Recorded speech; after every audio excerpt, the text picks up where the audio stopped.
Welcome, everybody. It is the Paul Rodriguez Show. It is Monday, April 26, 2021. And it's draft week, ladies and gentlemen. Producer James in the building. Sorry we weren't here last week. Got some things going on. Took care of business, though. Producer James, after this eventful weekend off a Saturday night, how are you feeling on Monday? I'm ready to talk some UFC. Oh, I bet you are. And what's next? Man, well, it is draft weeks. That is the number one topic that we will be covering, but surely we'll be talking UFC 261 most definitely, and the carnage that occurred on Saturday night. But before we get into it, a press conference held by Kyle Shanahan as well as John Lynch of the San Francisco 49ers, who did go up to number 3, previously held by the Miami Dolphins. Before that, held by the Houston Texans. Ooh, the Houston Texans. You could have been picking at 3 right now. Of course, y'all made a deal to get a tackle. And yeah, that didn't work out anyways. But Kyle Shanahan basically saying that he can't guarantee that any single player will be guaranteed to the roster after this week. So what that tells me is currently they're in the market for a quarterback. And currently they have a quarterback under contract in Jimmy Garoppolo. So I have to assume 2 things. A trade could be put in a deal for Jimmy Garoppolo to be sent somewhere else. The evil empire, perhaps, by Bill Belichick. Moving back in the draft, perhaps. Coming to get his man who he initially drafted. Could Jimmy Garoppolo be going home to the New England Patriots via trade with the San Francisco 49ers? We'll find out. Thursday night in the draft, 7 p.m. The NFL draft will be live. You can have us on in the background. The draft party, producer James and I will be having special guests that will be announced on the show. You're just going to have to tune in. You're just going to have to see who they are when they come on the show. I'm looking forward to that. And for the 49ers at 3, it's, to me, the money was on Mac Jones to begin with. Then the money changed to Justin Fields after his second pro day. Yeah. And then now, this week, the boys in Vegas are saying that Mac Jones is minus 250 odds to go to the San Francisco 49ers at 3. Big shoes to fill. So what that tells me, if I'm looking at that, and Vegas has the 49ers picking Mac Jones at Alabama, 3rd overall with minus 250 odds, lock it in. That's probably where he's going. 99% sure that's where Mac Jones will be playing football in the NFL when he's drafted Thursday night. And then next on the field is the Atlanta Falcons. And it's like, what do the Falcons do? Do they keep Matt Ryan? Do they keep Julio Jones, who's probably, had inconsistent production with Matt Ryan? Or do you go get the local kid who played his college football initially at Georgia, transferred to Ohio State, and go get Justin Fields, who, in my opinion, is the second best quarterback in this draft? And all the nonsense about not a gamer, not a gamer, but not a hard worker, that is just nonsense. That is just pure garbage, whoever is just spewing that nonsense out, because all you're doing is affecting his bottom line and his money. And I feel bad. I feel bad for the Jets. I don't think Zach Wilson is the guy. I think Justin Fields is the guy who should be picked at 2nd. Just like everybody thought these 2 guys, Justin Fields and Trevor Lawrence, coming out of college, much less high school, would all knew they'd be drafted 1 and 2, probably depending on who you liked at the time. Trevor Lawrence, Justin Fields, 1 and 2 going into college, 1 and 2 going into the pros. And I don't know. I mean, I don't know what the Jets are looking at, but I think that's just more of a dysfunctional franchise. God be with them. Let them have him. But if Atlanta does not pick Justin Fields at 4, Kyle Pitts, I think, is the odds-on favorite to go to 4. Now think about this offense in Atlanta. With the AFC South, or with the NFC South, Drew Brees is gone. He's in the booth. Your only real competition is probably the Tampa Bay Buccaneers. He's in the booth now? Oh, he's going to, in NBC? Oh, okay. Yeah, he's going to hopefully kicks out Chris Collinsworth. God, I hope he kicks out Chris Collinsworth. Chris Collinsworth. Now here's a guy that don't So know when to shut the fuck up. You know Chris Collinsworth? Yeah. Well, my God, I'm surprised. I'd be even shocked if you knew what team he played in the pros with. No. Okay. But yeah, he doesn't know when to shut his mouth. And it's almost like Chris, what game are you watching? Because it's not the game we're watching. It seems like it's probably him and Troy Aikman too. Like right off the bat. No, hold on. You have to pump your brakes with. Listen, nobody harped on Rodgers when he was doing such a great job at Jeopardy. Yes, he did it for 2 weeks, but that's a solid 12 shows. You can't harp on him. You did 12 shows. Yeah. He did an amazing job. That's right. You can't harp on Troy him. Aikman does an amazing job, except when he cried whenever Jimmy got into the Hall of Fame. I was like, come on, Troy. Come on, bro.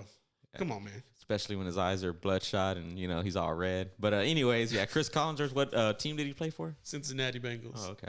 Yeah. That's my fun fact of the day. Yeah, a little knowledge dropped on you. Speaking of knowledge, little Nitro's in the building, y'all. And we'll meet y'all. Let y'all meet little Nitro when we come back from break. But before we do that, it's going to be a fun night Thursday with the draft party going on. We're going to have a different setup from what we're looking at right now. We'll be in the living room of Studio 44 so we can have a comfortable 5 to 5.5 hour watch time instead of sitting on these stiff stools and chairs because God knows my back can't take it. But I'm really looking forward to that, to see how we get into. I also like what we get into. I want to see what the experience is going to be like. I don't know if you've heard, but they said that there's going to be COVID areas and or vaccinated areas and non-vaccinated areas in the crowd. So that's kind of odd, number one. But they're going to have 2 days, 50,000 plus each day. So there's going to be 100,000 people in that venue, throughout 2 days, which is cool. Definitely different from last year. Certain amount of attendees as far as prospects who will be drafted. And I'm really concerned that either Trey Lance, I think Trey Lance may have a Aaron Rodgers episode. Oh man. Yeah, I've kind of looked at who goes where, and for me, if Denver doesn't draft him, I think at 9. If Denver doesn't draft him at 9, a trade gets done between San Francisco and New England, I think it's going to be bad news for Trey Lance because I don't think that, number one, Carolina doesn't need him. They got Sam Darnold, but people have said there's a chance they could draft a quarterback. I don't see it. But if Justin Fields drops and Justin Fields goes and gets picked up by Denver, and that trade gets done with San Francisco and the Evil Empire with New England at 15, and New England can stay there, or they trade back, whatever they'd want to do, however they figure it out. But that's where I see Trey Lance could slip in this draft pretty heavily. And some people are like, oh well, Dallas could draft him at 10. I'm like, you're crazy. If they would have franchise tagged Dak Prescott, yeah, maybe you draft Trey Lance if you're Dallas at 10. But they already gave that big $160 million deal for Dak Prescott. So the guy there is either J.C. Horn or Patrick Surtain. Those are the two guys that Dallas needs to pick up and focus on in the top 10. Have you talked to Dallas fans and got a sense of?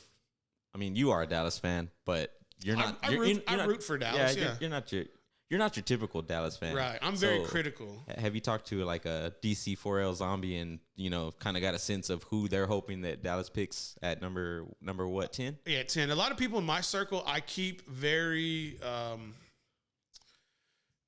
I don't let myself get into super fanatic zombie. I don't keep them in my circle.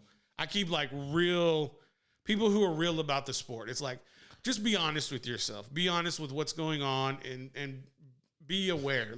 People with some sense. Read the room, make sure you understand what's really going on with these decision making. And I hope Stephen Jones, that is, I hope he does the right thing for Dallas and take, one of those two top corners. And I think it's 1A, 1B between Horn and Patrick Surtain, the only difference is really their fathers. So J.C. Horn's dad played receiver in the NFL. Patrick Surtain's father played cornerback. Well, they're both corners. So in my mind, I'm like, they're both over 6'1". They're both over 190 pounds. The only difference is, I mean, J.C. Horn shut down Kyle Pitts. And Kyle Pitts ran all over Alabama. But Patrick Surtain didn't cover Kyle Pitts when they played against Florida. And so you kind of have to like ask yourself, well, J.C. Horn shut down probably the best tight end / receiver in Kyle Pitts. But Patrick Surtain had like no man's land. Like nobody threw to his side of the ball or through his side of the field for a reason. So I don't know. If it's me, I'd rather have Patrick Surtain the second. That's just because his dad played corner. His dad's going to pass along that technique. And he played against the elite of elite talent in the SEC. And that's just kind of where I'm. Everybody's going to be like, well, Big Ten. This, I was like, yeah, you played 5 games, bro. You played 5 games, all in conference. The Big 12, y'all don't play defense. The Pac-12, y'all were a joke this year. Well, what about Clemson? What about Clemson? Yeah, you played Notre Dame without Trevor Lawrence, and you lost. I don't want to hear it. The best team in the nation was the Alabama Crimson Tide, and Patrick Surtain won 2 national titles during his time there. All right. I'll get off my diatribe there for a moment. Other things, other news. Mortal Kombat. Oh. Did you watch it? I did. Yeah. We're not going to let's not give away any spoilers, but this is one question that kind of has come up, and be real, be energetic if you have that feeling. What the hell was going on with Scorpion? Not the Raiden guy, not the great grandson, but the actual Scorpion character. Where the hell was he? The whole film? He was in hell. I know he was in the underworld. Yeah. But the movie starts off with a fight scene, and then he's never seen again until the very, we knew it was gonna be like that. Not that you did. No.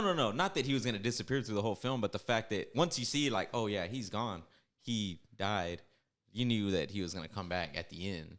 I guess based on clips that I've seen or whatnot. But the whole marketing campaign was like, using him to sell this movie, that character, and then it's like, we only need him for like 20 minutes out of the whole movie. I guess it might be kind of like in Avengers when they showed the Hulk when he was in Hulk form. Bruce Banner was in Hulk form, and he was like charging, like all of the Avengers were like charging. I'm guessing to go fight Thanos. And in reality, in the movie, he didn't transform into the Hulk the whole film, except for the beginning when Thanos kicked his ass. I don't know if you remember that. But through the whole film, he didn't transform into the Hulk. So people, like me, myself, I'm expecting, I'm like, when's he going to transform? He's going to transform. It was in the freaking thing. And then they admitted like, oh yeah, we kind of just put that in there to, for the trailer, I guess. But yeah, they marketed Sub-Zero versus Scorpion, which is, a big beef in the Mortal Kombat series. Like they dress the same. They're different colors. One's fire, one's ice. It's like they played us. Damned old bait and switch, man. They played us. Yeah, yeah. That's the way I felt when I'm like watching the movie. I'm like, where's this other character? Yeah. I was like, well, because this Joker over here, this new Raiden dude, is all milk toast. He's all soft. Yeah. Can't get his aura. He can't find it. He can't. It's like, you got to have this dude 4-armed monster come and like try to kill you before you like. Then you get this like whack ass armor. I don't know, man. It's stupid. I just. You were salty the way they did Kung Lao, bro. Yeah. I didn't want to give away too many secrets or too many. Well, the movie just dropped. I mean, let's wait before we. I mean, how did they do him? I didn't say what happened, but Yeah. He bitched out, bro. I'm just saying. All right, we're gonna go to break. When we come back, 261. Well, we got a little bit of. I'm supposed to have a big announcement today. Oh man, you can keep me waiting. Over here, got ants in my pants about UFC. Oh yeah, the anticipation is building. I can feel it coming. I can't really sing, but we're gonna go to break. Yeah, thank you, Joe. Thank you, good Joey. I can feel the what's his name? I want to say Phil Dawson, but that's not Phil right. Collins. Phil Collins. Yeah. Collins. You're asking me about the old school music now? Hey, man. Got to make sure you're on your toes doing your homework. All right, guys. We're going to take a break. We'll be back.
Welcome back, everybody. It is the Paul Rodriguez Show coming out of Studio 44. Get into a little high school action real quick. Mainer's athlete/receiver, Cheyan Wabuko, has been offered by the Purdue Boilermakers out of the Big Ten. Very cool for him, 4-star recon athlete. I am looking forward to see how he produces, especially when we come up on 7-on-7 coming up in the middle of May. Having a couple of more SQTs in June as well, and finalizing with the state tournament, in July. Not too much else going on with the offers currently, but I have a really good feeling once 7-on-7 and spring football is finalized, we'll have a lot more offers kind of coming in, trickling as they do. But moving forward, let's get in to UFC as James takes his nice swallow of orange juice.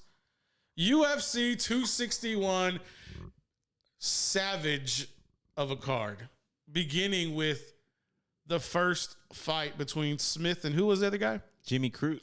The Australian, the Aussie, getting drop-legged, drop-footed with a nasty, nasty kick by Smith. What's his first name? Christopher Smith? That was no. He's a Smith. It God doesn't. damn it. I don't remember. The only point that I do remember is when he connected with that lower leg kick to the back of the knee of the Aussie. What was your thoughts when you saw the way his foot was just kind of like trying to step and then not step and misstepping? Yeah, they so I've seen that once before. It was Michael Chandler when he was fighting in Bellator, and it was one of the Pitbull brothers. I don't know if you're familiar with them. No. But sorry. No. Alert on something I've been keeping an eye on. Oh, okay. Yeah, but so yeah, that thing. Yeah, yeah. So do we need to cut? Nah, no. But I don't know, maybe. So I saw that before with Michael Chandler. He's fighting one of the Pitbull brothers in Bellator, and his leg. So he was trying to step on it, and it was just curling, like he couldn't. Was it the same kind of kick? No, I think he just it was just kind of almost like a just one of those freak things that happened with him, of course. Okay. But yeah, dude. So you know, watching UFC for as long as I have, you know that when someone gets leg kicked like that and they go down like he did, and I think that was like one of that might have been the first leg kick that he hit him with like that, like solid. I knew something was wrong right away because it was like the opposite. Like Crute had been attacking Smith's leg, and I was kind of waiting for him to buckle, but he shot that one. Dude dropped, but I mean he didn't go away, man. He wrestled him down. He got 2 takedowns while his leg was like that, which round of applause to him. He did what he was. Yeah, he did what he was supposed to do, but. And the warrior that he is too, man. He was trying to, he was like, I'm ready. Coming out of the break. Yeah, but his leg was just like, no, you're not. You couldn't walk. Yeah. He couldn't take a step solidly on that left foot. It just was, it's something you really need to kind of go see. And then, of course, in the next fight, that's when Chris Weidman. I want to say Vidman. He's American, bro. It doesn't matter. You still give that pronunciation. He's like you say. Full-blooded American. Okay, it's like the same thing if I just say James Santa Cruz or I say James Santa Cruz. So you could be like that too. I'm just saying. Not really though. But yeah, everybody's probably seen this catastrophic injury that he sustained, and he had a successful surgery. So for those who didn't see it, his lower leg, he threw a leg kick, and as he threw the kick, it landed, but the bones in his lower leg literally snapped in half and wrapped around his opponent's knee.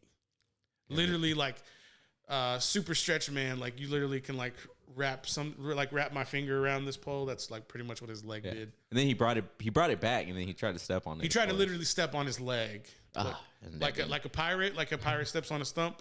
He stepped on a stump with his leg kicked out. Yeah, dude. That's a crazy comparison. But that's exactly what it looked like. I was like, oh my goodness. Apparently he had successful surgery. He had a titanium rod inserted into his tibia. And I think they also repaired the fibula behind it too. But it's his 8 to 12 months recovery time. Yeah. So crazy fact was Uriah Hall, which was his opponent, becomes the first guy in UFC history to win a fight without throwing a single punch. Dude, he looked. Do you think he looked concerned? Because his face was so stoic. He had zero expression, like after seeing that injury that Weidman had sustained. And I don't know if that was him trying to be courteous, or I don't know if that was just maybe his reaction. But the way he looked on his face is like he looked petrified. Yeah. He looked like he had seen something he didn't want to see, which probably that could have been it. But what was your interpretation of him having that look as long as he did? Because there was a lot of shit talking going on in this fight, right? No, I don't think in this one. No? I think there was pretty mutual respect for each other. They're Chris Weidman. Nah, I don't think so. I mean, that's not the way everybody was. That's not what I was hearing on these UFC like embeds. People were talking about like this is for like the King of New York, and this dude ain't shit, and that dude ain't shit. And then that's the reason I'm having this reaction to Uriah Hall's facial expression was because they had like a disdain for each other, and I'm sure they're selling the fight, but at the same time, for all these words to be exchanged, and then he has this like stone cold face and says, after he's like, nothing but respect for Chris Weidman. He goes, this is something that you don't never want to see. Yeah.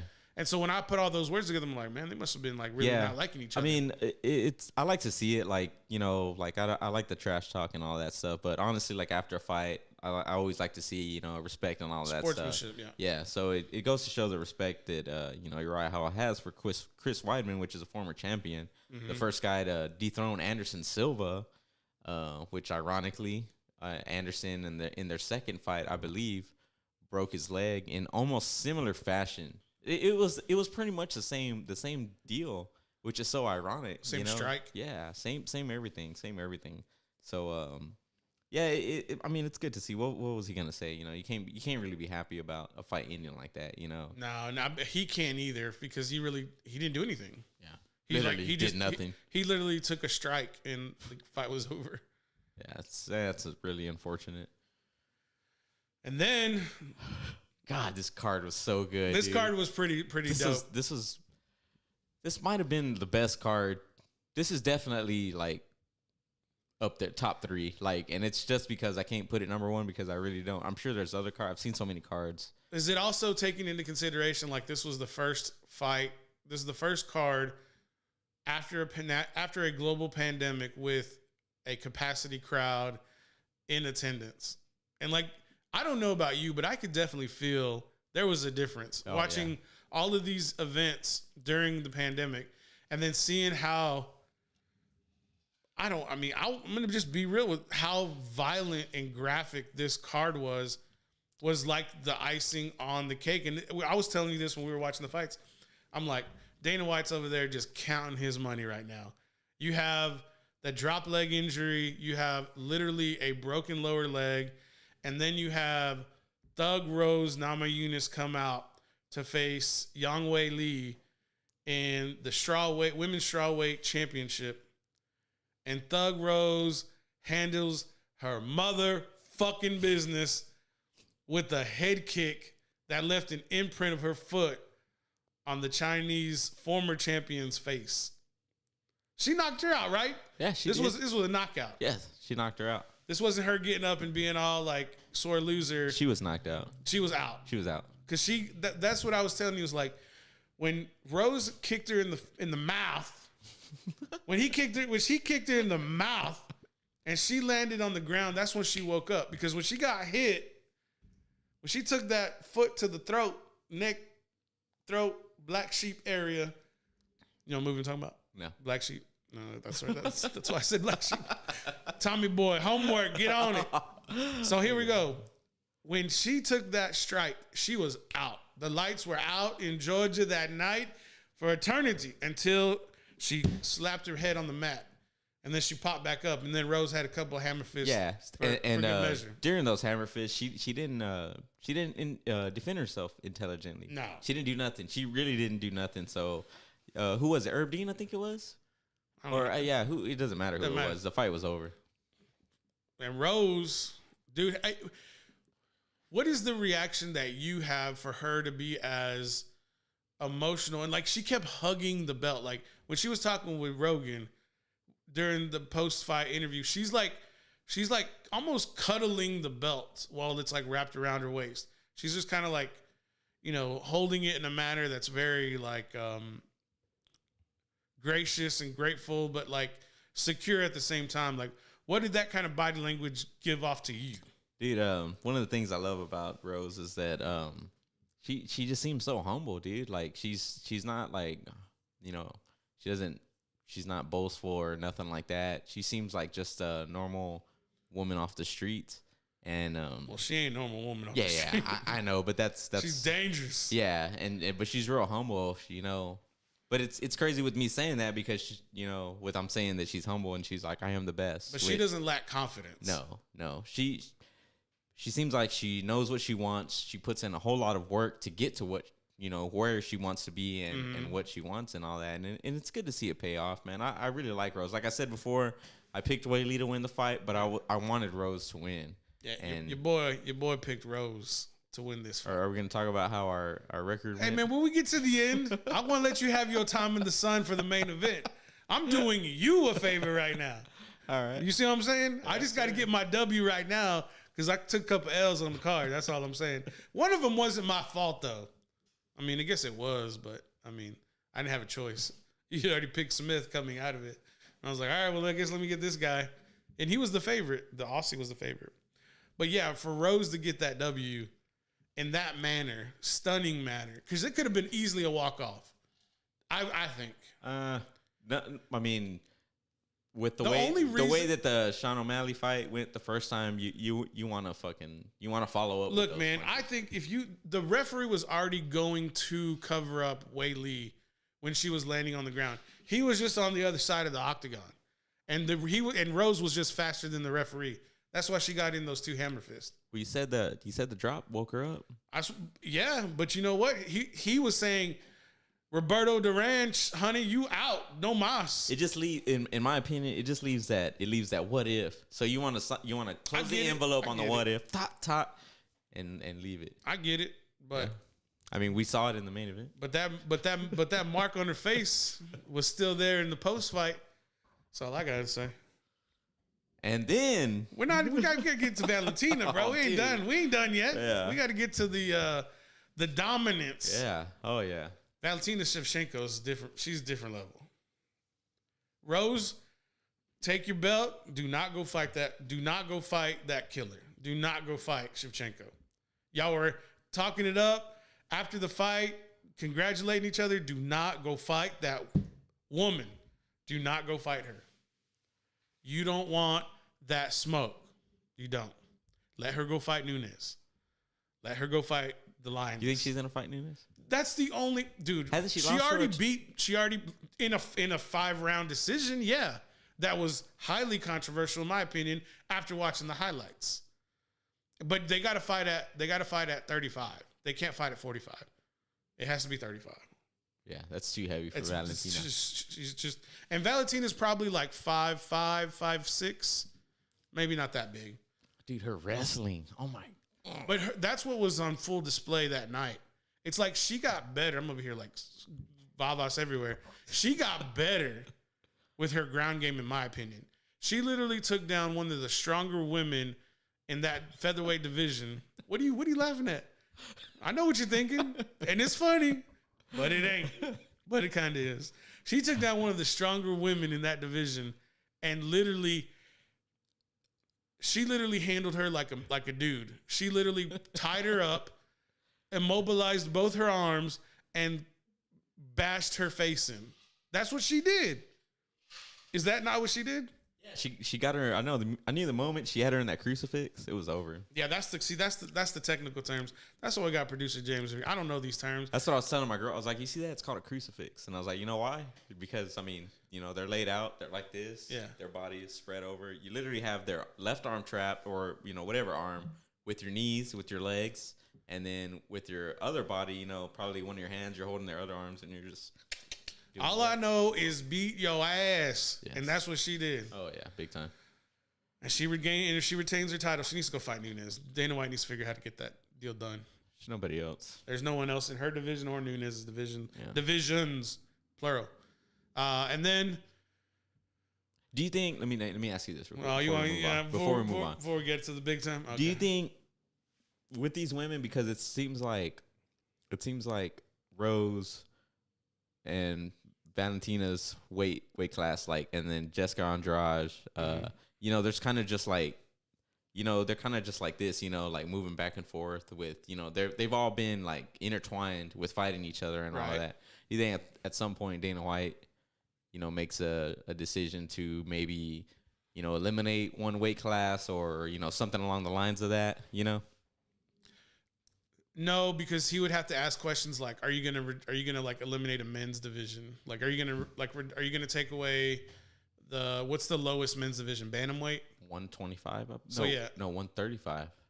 Okay, so whatever it is, they're gonna be like, where are you gonna take away the lowest men's division? Those are questions he doesn't want to answer. But I think it's good for the sport, for the women's side, so that they can grow, because there's a lot of girls who can make that 115 weight like Rose did, who's a bigger body, a bigger physique structure-wise. But then there's, a body like Shevchenko's where she can go up to 135 and dominate. She can go compete with the best at 135. And when I mean best, I mean like the champion. She can compete. But if she, like, if Valentina wanted to, she could go take the 115 belt. And she would annihilate Rose.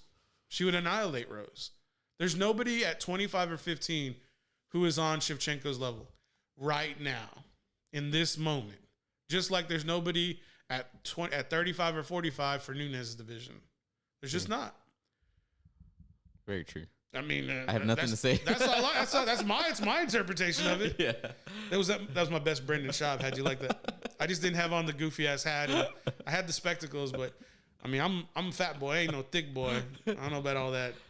You taking up bike riding lately? I would love to. If I could find a seat that was like comfortable for me.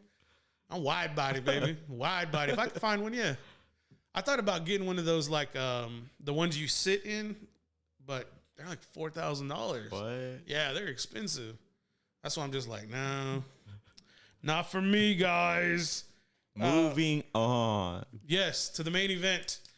The Nigerian Nightmare Kamaru Usman versus Gamebred Masvidal in a epic knockout. Listen, that knockout needs to be an NFT like now.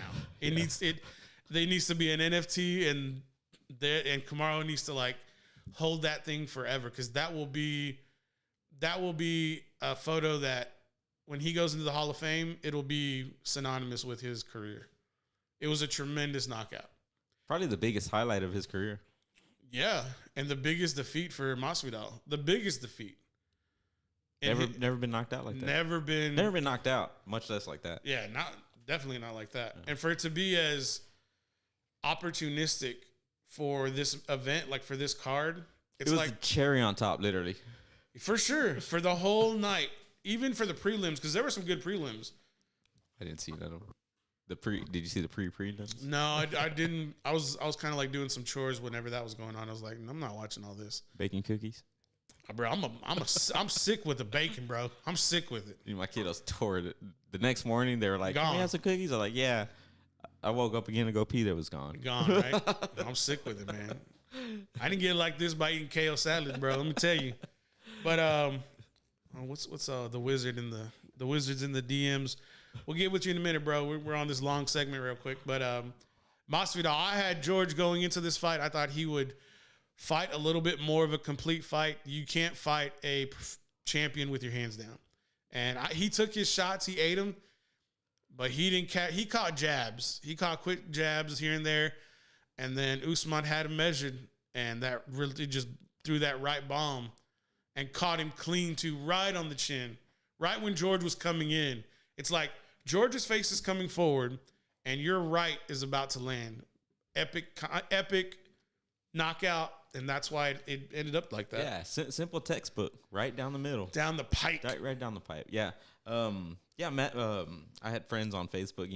They were pretty upset, saying that Upset about what? Jorge fought with his. He didn't take it serious. He didn't take it. He did take it serious. Well, I mean, you're going. He just like underestimated. Yes, he did. Yeah. So they were saying that George fought Jorge. You got me talking. Jorge. He was fighting with his hands down. Come on, man. Like, if you're gonna say it right. So Usman, I used to not be a fan of Usman when he first came on the scene, but I was like, okay, this dude's manhandling dudes. So I became a fan, and with this one, I was like, yeah, he came from the streets, he did this and you did that. That's cool. This guy's a fucking genetic freak. He works hard. Come on, man. Nate Diaz, bro. Where's Nate? Oh, come on, Where's man. Nate Diaz? He gonna go Peace Up Hall in May 15th, and you're gonna be in attendance. And then we're gonna schedule that Colby Covington BS. Kamaru's going to annihilate Colby Covington like he did the first time. I don't care if it went the distance. Colby Covington, I took him the distance. Shut your green suit Riddler looking ass up. This man will destroy you. He's gotten better with his striking. The only man who's going to really test him right now before Conor gets into the mix is Nate Diaz. That's the next guy at 170. Stockton, motherfucker. That's what he's coming for. What about Leon Edwards? Leon Edwards going to get pieced up. He's going to get torn. You're going to be in attendance at this fight. I'm just saying. I'm not overlooking Listen, man, Leon Edwards. Leon Edwards is a bum. You know the DC4L zombies, you say they're blind and all that stuff. I like to stay realistic. Even though I'm a major fan of the Diaz brothers, I'm not going to be blinded. I know very well the threat that Leon Edwards poses. So I'm taking him serious. If I'm Nate Diaz, I'm taking him serious. Yeah, which Nate I think Diaz he takes is. everybody serious. And that's why he whips their ass. True. Right. Yeah, true. Man, that's why I want to see Kamaru. That's what concerns me about Usman is when he fights a taller, longer fighter who's just as well versed in grappling and jiu-jitsu as he is and has better hands, and that's Nate Diaz. You have the striking ability that Masvidal. Wrestling. You think his wrestling is dude? Listen, leverage is a mother, and Nate Diaz is going to have it. He's not going to be able to dominate and hug Masvidal. Kamaru Usman's not going to be able to do what he did in Masvidal in Dubai with Nate Diaz. Nate Diaz is going to get hooks in. He's going to have position. He's going to have better technique. He's been in too many wars. And at the end of the day, it's going to be Nate Diaz is going to keep Usman at bay, and he's going to keep his hands up. And as soon as he finds that reach, Masvidal was finding that reach. Also, Masvidal was figuring out hitting that lower leg, that lead leg with leg kicks. That messed up Usman. He was hurt for a little bit. He didn't like those leg kicks. And I think Nate Diaz got the recipe. Hey, so remember you were saying, Usman was going to put him up against him. Let's just go back on our predictions. Okay. Let's go back on our predictions. Yeah. To see how we stood up against him. So, you were saying, I told you it was going to be a different fight, right? Okay. Like, it's going to be a different fight. So I felt like Usman, he showed out on his striking on this one because Jorge also was saying, you don't hit hard. Any guy that came on a week's notice against me, I'm not gonna let him leave the cage conscious or whatever. So I feel like he showed out on his striking. I honestly feel like he said, I feel like he is getting better. He every is. Fight, yeah. So where we stand? I forgot what you said on your prediction. Oh yeah, you're right. So I had Masvidal. Yeah. So my predictions, I didn't know we were gonna do the Smith Aussie fight. So I had the Australian. I lost that one. I had Rose. You had Wei Lee. We both had Shevchenko, and I had Masvidal Usman. So on the night carrying over from last fights, you're up 2 fights. So you got 2 W's to my 0 right now. We got to do night for night. Night for night. What do you mean? Like, on this card, Paul went. Oh, okay. 1 for 4. No, man. I know. You're the one who took Wei Lee thinking that she was going to be Rose. Had that humble pie. I had mine in the main event. All right, guys, let's take a break real quick. 49 minutes after the hour. That was a long segment, but it was fun. We'll be back.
Welcome back, everybody. It is the Paul Rodriguez Show, and as you can see in front of me, Little Nitro is in the building.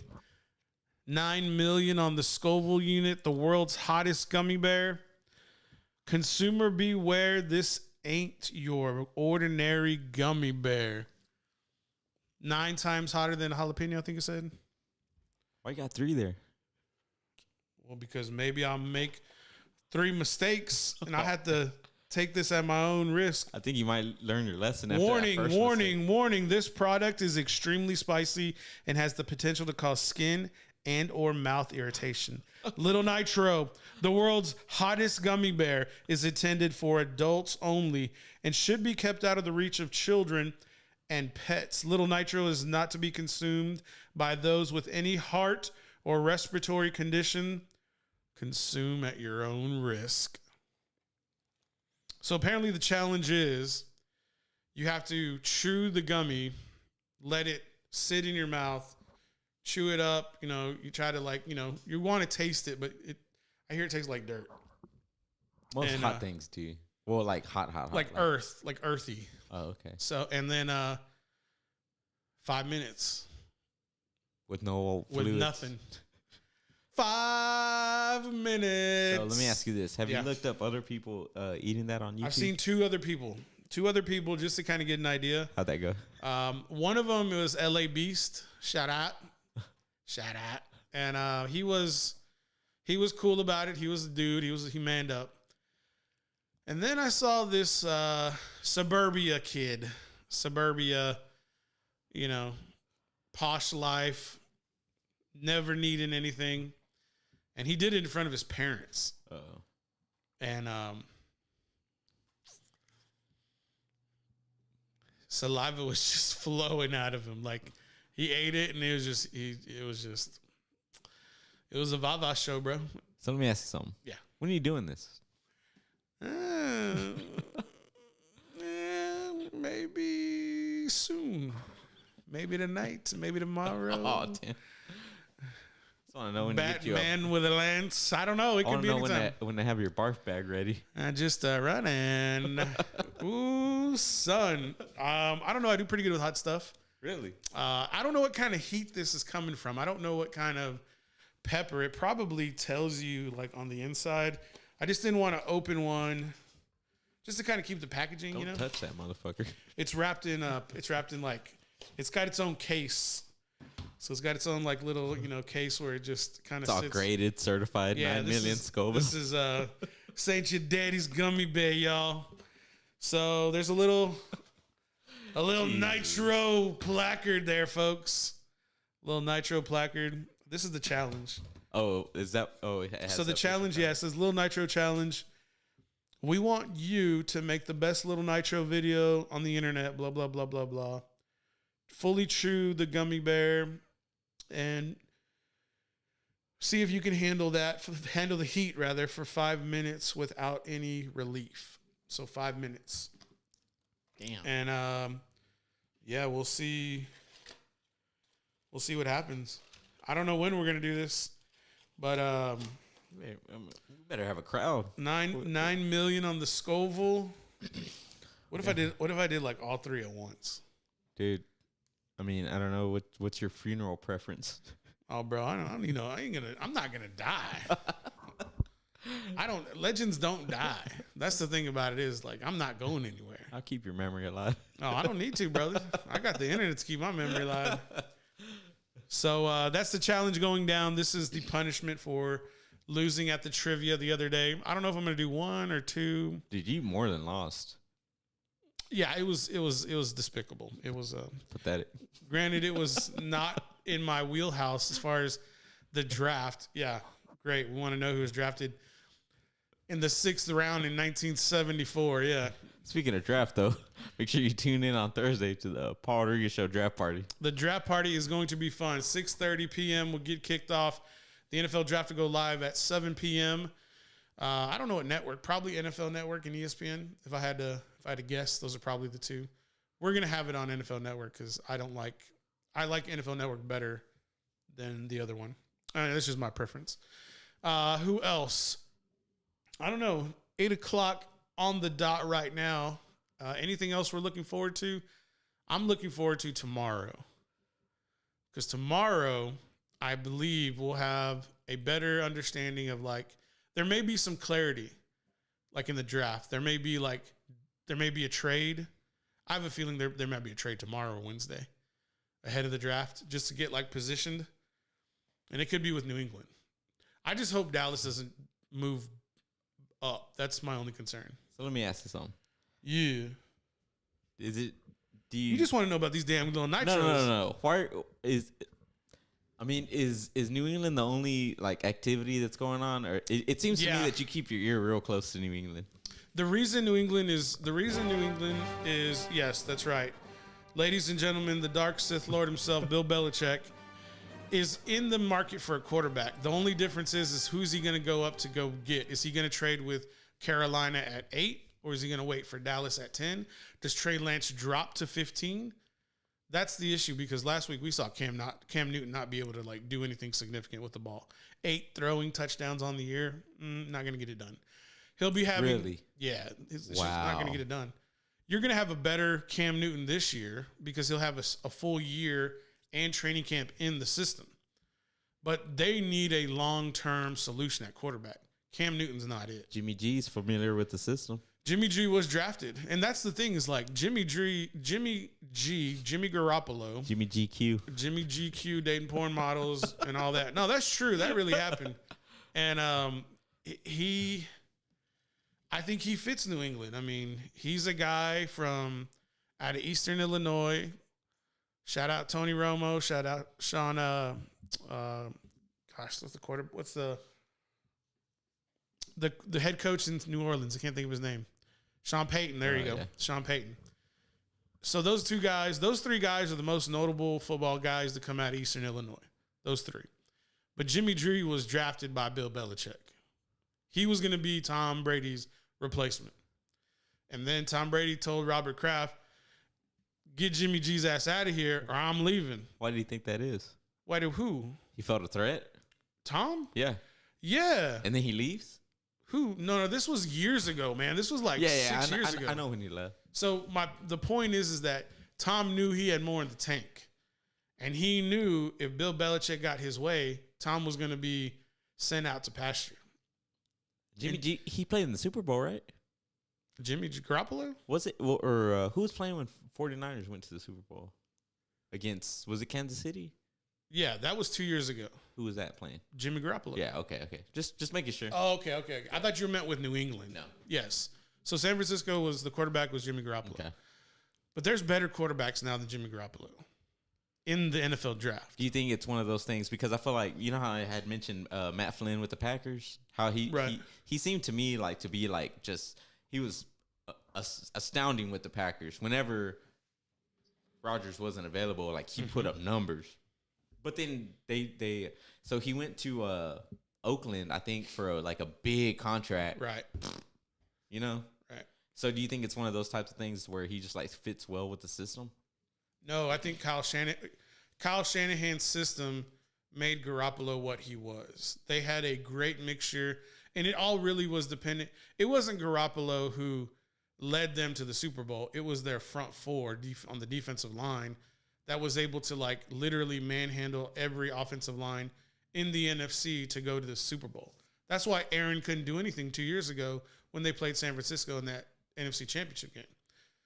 But then no, I'm just telling you that's why. No, that's the reason. It's what you do. Hey man, facts over feelings. Facts over feelings. This is how T.I. is, okay? I'm just telling you, that's how T.I. is. That's throwback. I thought you buried me 2 weeks ago, and then you got to dig me up and bury me again every other so often. Just a run-in. I'm just saying, man. The biggest thing for my takeaway with Garoppolo is going to be Brady 2.0 if he goes back to New England, because that's who Bill Belichick wanted. That's who if Tom was not winning Super Bowls, he would have been out a long time before then. And so my feeling for Tom was that he knew this, last year when he left New England, He knew he could not bank on Robert Kraft anymore because Tom was 42. And so he knew I have to leave and I better figure out an opportunity. Well, Jameis got let go out of Tampa Bay, cleared waivers, went to the Saints. And Tom was like, look at Tampa. Look at all that talent. Jameis Winston threw 30 touchdowns. Tom's like, I'm better than Jameis Winston. I can throw 30 touchdowns. Well, he threw more. But Jameis Winston threw 30 interceptions. Tom's like, I can surely not throw 30 interceptions. Holler at Gronk, holler at AB. We'll get Fournette over here. We'll draft an offensive right tackle to protect my other side. The only concern that Tampa had was their 2 young safeties on the back end. And Tom was able to figure that out. And Tom was the coach. Tom coached Tom taught Tampa. There's a lot of T's. Tom taught Tampa how to win mid-year. That game against the Green Bay Packers, that's when they were like I know I always pick on you with that. That's when they really started getting their flow. And then when they got into the dance, when they got into the to the playoffs, I'm like, man, they're gonna run through the NFC. I honestly think that that game that you're talking about, I think that's when they beat the Packers. Not only that game, but also in the playoffs. Because right. and I told my girl because I'm like, dude, if there was like a camera following me like 24/7, like shit that I tell my girl, it would be fucking gold.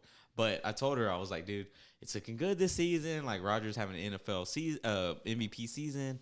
But there's one team I'm scared of, and it's the Bucks, dude, because they totally did us in on that meeting that we had. Like they had a badass defense. We couldn't do shit. Right. I think we were on a streak, and they just totally disrupted everything. Like we did not look ourselves, and that's not good. You know, so, but I always say, you know, it's good to have those games during the regular season because you can correct. I'd rather have those games in the regular season as opposed to the playoffs, because if you lose that game in the playoffs, you're done. You're going home. You want to know the difference between those two teams? The difference between Tampa Bay and Green Bay, Tampa is a tough team, and Green Bay is a finesse team. True. Now, Aaron Rodgers is a tough guy. I agree. But Aaron Rodgers does not have dogs on the defense and offensive side of the ball. He doesn't have killers. Like, I mean, dudes who will go out and talk shit to you and let you know how bad you are and then go score a touchdown on you. Like, Tom Brady is the alpha, and he's going to bring out the other alphas on his team. And Tom will talk to you. Aaron will talk to you also, but it's like Aaron doesn't have any help. He has no supporting cast. He's got nice guys. He's got friendly guys. He ain't got no killers. You want to go win the Super Bowl? You better go get you some killers. I agree. That's Jerry, Steven, if you're listening, humbly to the Paul Rodriguez show. Go get you some dogs. Go get you some dudes. Also retweet our podcast. I'm just saying, man. I mean, Jerry, if you need like an associate GM, if you need somebody to get you coffee and drop a little, drop of wisdom, I'd be glad to help you out. Just cut that $1 million check. We'll be good as grain, right as rain, and keep her moving. Just saying. Now, honestly, if he hit you up and he was like, "Hey, Paul, I heard your offer," yeah, come on. And so that leads to ask me. Like, Paul, I'm gonna need you to drop $100 real quick. I'll be like, all right, Jerry, send to that nutritionist over. Send over one of your trainers. We'll get to work, and then I'll be right there, suited and booted, ready to make a little money. Oh, you make me sick. Make a little money. I'm just saying. He's like, well, first I'm gonna need you to eat that little nitro in front of season opener at Cowboy Stadium. Give me a sledgehammer and give me some watermelons, and we'll break everybody off a piece. I'm just saying. It's like Juicy Fruit, or a Kit Kat. Break me off a little piece. I'm just saying. 10 minutes after the hour. What else we got for the people? He's like, hold on here. I'm seeing some guy ran a 9 route on you back in the day. On me? I'm gonna have to. I'm gonna take back that offer. Oh, I never played DB. Ain't nobody running no 9 route on me. Oh, we're talking about Madden here, Paul. Man, we ain't talking about no Madden. It's Madden. Hey, Jerry, I don't play the position, Jerry. I make the decision on who plays the position. Jerry. Oh shit. I'd be like, Mr. Jones, let me just tell you like this. Go draft Patrick Surtain. and let's go win a Super Bowl. Go bring in Earl Thomas. Go bring in Sherman. Let Dan Quinn run this defense and let those old heads teach these young guys how to play defense. I feel like you don't have like the passion to see the Cowboys succeed as a lot of these other fans out here. Show me the W's. Okay. Show me 11-6. Show me 12-5 now. Show me 13 W's. Play in the divisional championship, hell. Go beat the Tampa Bay Bucks. Go beat the New England Patriots. You're asking for a lot now. Go compete against the champions. Compete against the people who are in the playoffs year in and year out, like you did in the 90s when I was a boy watching you come up. Just show me a W's. 8-8 ain't gonna cut anymore. 7-9, 6-10. No. That's fair. It's garbage. That's fair. I'm just saying. Okay. Answer my question. Little Nitro in the building. I don't know when we're gonna do this. We're gonna have to take a straw poll or draft party. What if that's the first thing we do? All right, 6:30. Let's just drop this little Nitro. We do. Well, I meant I. When I say we, see, I'm I like to lead from the front. I ain't talking about like I ain't gonna make you do it. I know you couldn't handle it. I'm not gonna do it. I don't think you can handle it. I don't think I can handle it either. I saw some people, they just took they just bit a piece of it. They just bit the ear off. Bit the head, just bite the head. Hey. And then, cochino. All right, guys. It's 12 minutes after the hour tomorrow. Yeah, Uncle Joey, thank you. Your timing is impeccable. We're going to get back in here tomorrow evening, rather. And hopefully have some more jokes, commentary. Hopefully a trade gets released or announced. There's a lot of other little things going on in the NFL. Kind of trivial, not really worth mentioning. But we also have some potential future fights for Conor McGregor. Some afterthoughts of UFC 261 to get into, right? With Usman? Yeah. I don't know. With Marty. That's really his real name. Is that his birth name? Yeah. You know what Tony Romo's birth name is? It should be easy to know. Antonio. Oh. Antonio. Well, I mean, that's better. You know what Ted Cruz's birth name is? Rafa. What's up, Rafa? If I ever saw him, or who else? Beto. If I ever saw, I'd be like, Francis, what are you doing, Frankie? What are you doing here, bud? And then with Rafael, I'll be like, oh yeah, Rafa, what's going on, Teddy? What's up with that?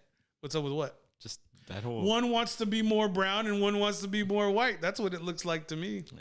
But I don't know if his middle name is Theodore for Ted Cruz. Because if his middle name is Theodore, that would make sense for Ted. There you go, making up excuses. No, how is that an excuse? That's like I just get I guess what I'm thinking from you is like, how do you get Ted out of Rafael, right? How do you get Beto out of Francis? Are you waiting for an answer? Yeah, I gave you an answer. I don't have one. Well, at least you didn't make it up. All right.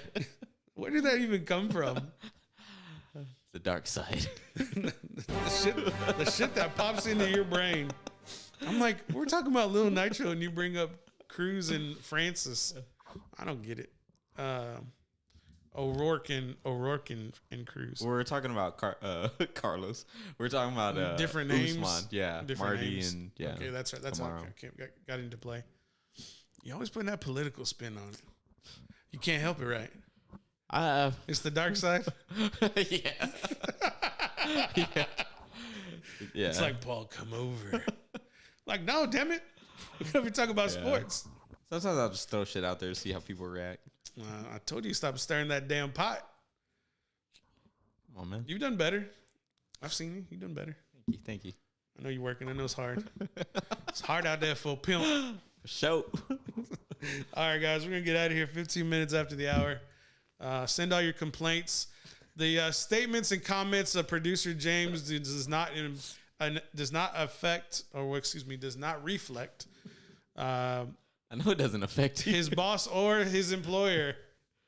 We'll be back tomorrow.